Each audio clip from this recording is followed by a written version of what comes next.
அஸ்ஸலாமு அலைக்கும் ஃப்ரெண்ட்ஸ். இன்றைக்கி நம்ம கிச்சனில் ரேஷன் கடை துவரம் பருப்பை வச்சு ஒரு டேஸ்டியான டிஃபன் சாம்பார் தாங்க செய்ய போகிறோம். இது மாதிரி நீங்கள் செஞ்சு பார்த்தீங்க அப்படின்னா ஹோட்டல் பக்கமே போக மாட்டீங்க, அவ்வளோ டேஸ்டியான சாம்பார். இது வரைக்கும் தமிழ் ஃபன் சேனலை சப்ஸ்கிரைப் பண்ணாத நண்பர்கள் சப்ஸ்கிரைப் பண்ணிக்கோங்க.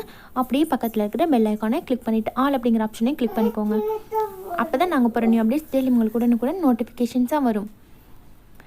ஃப்ரெண்ட்ஸ், இன்றைக்கி நான் 200 கிராம் அளவுக்கு டிஃபன் சாம்பார் பண்ணுறதுக்கு துவரம் பருப்பு எடுத்திருக்கேங்க. நம்ம ரேஷன் கடையில் வாங்குகிற துவரம் பருப்பு 200 கிராம் அளவுக்கு எடுத்துக்கோங்க. அது 10லேருந்து ஒரு 12 பேர் வரைக்கும் சாப்பிட்ற மாதிரி இருக்கும்.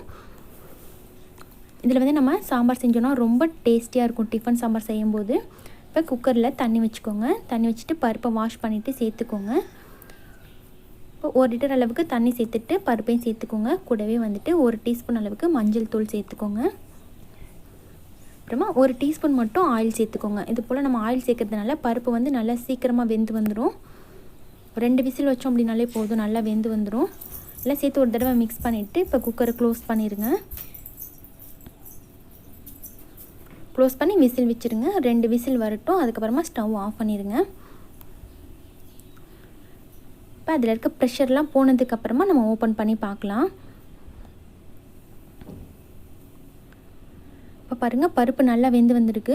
கரண்டி இல்லைனா ஒரு பருப்பு மத்து வச்சு ஒரு தடவை நல்லா மேஷ் பண்ணி வச்சுக்கோங்க.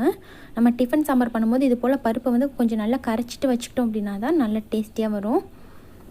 இப்போ பருப்பு ரெடி ஆயிடுச்சு. இது போல் நல்லா கரண்டியோட பேக் சைடு வச்சு கூட நீங்கள் நல்லா மசிச்சு விட்டுக்கலாம்.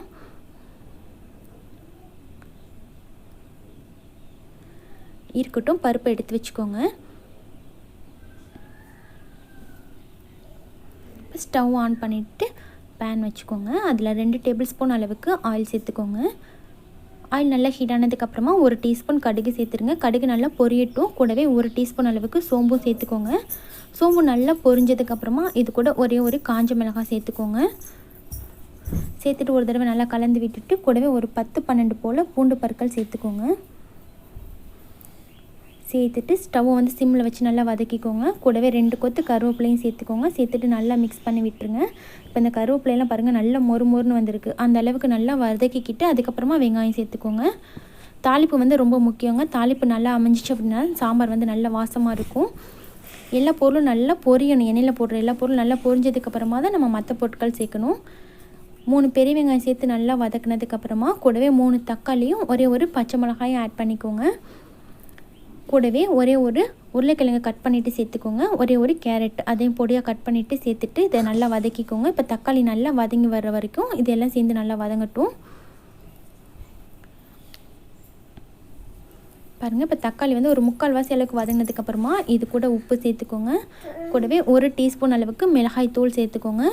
கூடவே 2 டீஸ்பூன் அளவுக்கு சாம்பார் பொடி சேர்த்துக்கோங்க. சேர்த்துட்டு ஸ்டவ்வை ஸ்லோவாக வச்சுட்டு நல்லா வதக்கிக்கோங்க.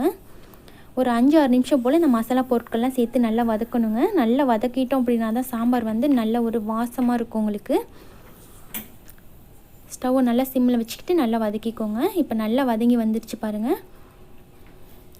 இப்போ இந்த அளவுக்கு வதங்கினதுக்கப்புறமா இது கூட 1 லிட்டர் அளவுக்கு தண்ணி சேர்த்துக்கோங்க. நம்ம பருப்பு தண்ணி அதிகம் சேர்க்காம தான் வேக வச்சுருக்கோம். அதுக்காக நம்மளுக்கு சாம்பாருக்கு தேவையான அளவுக்கு தண்ணி சேர்த்துட்டு இதை நல்லா மிக்ஸ் பண்ணி விட்டுக்கோங்க.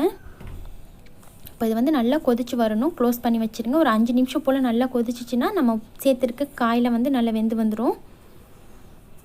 இப்போ பாருங்கள், நல்லா கொதிச்சு வந்துருச்சு. இப்போ இது கூட நம்ம வேக வச்சுருக்க பருப்பை ஆட் பண்ணிக்கலாம். ரொம்ப ஈஸியாக குயிக்காக வேலை முடிஞ்சிடும். சாம்பார் பார்த்திங்கன்னா ஹோட்டல் சுவையை விட ரொம்ப அட்டகாசமாக இருக்கும். ஒரு தடவை இதே மெத்தடில் நீங்கள் செஞ்சு பாருங்கள். திரும்ப எப்போதுமே இதே மாதிரி தான் செய்வீங்க. அவ்வளோ டேஸ்டியாக இருக்கும். அதுவும் ரேஷன் கடை துவரம் பருப்பில் இவ்வளோ டேஸ்டியாக நம்ம சாம்பார் செஞ்சுருக்கோம்.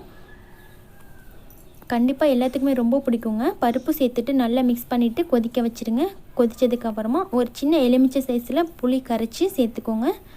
புளியும் சேர்த்துட்டு இதை ஒரு தடவை நல்லா மிக்ஸ் பண்ணி விட்டுக்கோங்க.